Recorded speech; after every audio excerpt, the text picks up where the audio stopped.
energizing your soul through the inspired Word of God. This is your daily devotional reading.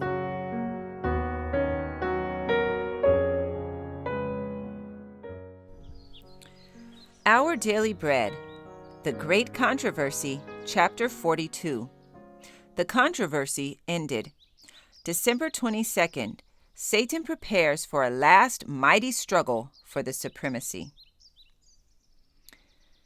And the prince of evil spirits, great deceiver of the world, he who at the blessed Jesus once his deadly weapons hurled, cometh with unwonted power, knowing that his reign will cease, when the kingdom shall be given to the mighty Prince of Peace.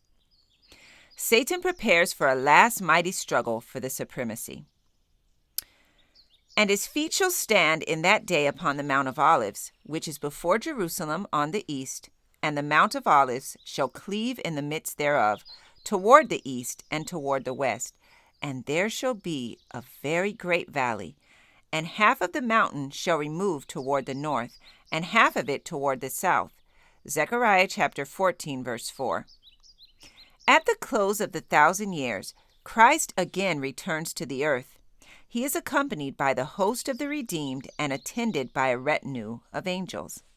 As he descends in terrific majesty, he bids the wicked dead arise to receive their doom. They come forth, a mighty host, numberless as the sands of the sea. What a contrast to those who were raised at the first resurrection. The righteous were clothed with immortal youth and beauty. The wicked bear the traces of disease and death. Every eye in that vast multitude is turned to behold the glory of the Son of God. With one voice, the wicked hosts exclaim, "Blessed is he that cometh in the name of the Lord." It is not love to Jesus that inspires this utterance. The force of truth urges the words from unwilling lips. As the wicked went into their graves, so they came forth with the same enmity to Christ and the same spirit of rebellion. They are to have no new probation in which to remedy the defects of their past lives. Nothing would be gained by this. A lifetime of transgression has not softened their hearts. A second probation, were it given them, would be occupied as was the first, in evading the requirements of God and exciting rebellion against him. Christ descends upon the Mount of Olives, whence, after his resurrection, he ascended, and where angels repeated the promise of his return. Says the prophet, "The Lord my God shall come, and all the saints with thee, and his feet shall stand in that day upon the Mount of Olives, which is before Jerusalem on the east, and the Mount of Olives shall cleave in the midst thereof. And there shall be a very great valley. And the Lord shall be king over all the earth in that day. Shall there be one Lord, and his name one." Zechariah chapter 14, verses 5, 4, and 9. As the New Jerusalem in its dazzling splendor comes down out of heaven, it rests upon the place purified and made ready to receive it, and Christ with his people and the angels enter the holy city. Now Satan prepares for a last mighty struggle for the supremacy. While deprived of his power and cut off from his work of deception, the prince of evil was miserable and dejected. But as the wicked dead are raised and he sees the vast multitudes upon his side, his hopes revive, and he determines not to yield the great controversy. He will marshal all the armies of the lost under his banner, and through them endeavor to execute his plans. The wicked are Satan's captives. In rejecting Christ, they have accepted the rule of the rebel leader. They are ready to receive his suggestions and to do his bidding. Yet, true to his early cunning, he does not acknowledge himself to be Satan. He claims to be the prince who is the rightful owner of the world and whose inheritance has been unlawfully wrested from him. He represents himself to his deluded subjects as a redeemer, assuring them that his power has brought them forth from the graves, and that he is about to rescue them from the most cruel tyranny.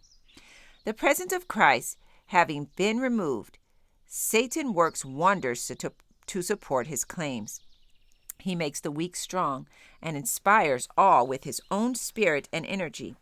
He proposes to lead them against the camp of the saints and to take possession of the city of God. With fiendish exultation, he points to the unnumbered millions who have been raised from the dead and declares that as their leader, he is well able to overthrow the city and regain his throne and his kingdom. In the vast throng are multitudes of the long-lived race that existed before the flood, men of lofty stature and giant intellect, who, yielding to the control of fallen angels, devoted all their skill and knowledge to the exaltation of themselves, men whose wonderful works of art led the world to idolize their genius, but whose cruelty and evil inventions, defiling the earth and defacing the image of God, caused him to blot them from the face of his creation. There are kings and generals who conquered nations, valiant men who never lost a battle, proud, ambitious warriors whose approach made kingdoms tremble. In death, these experienced no change.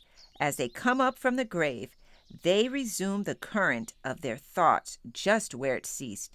They are actuated by the same desire to conquer that ruled them when they fell.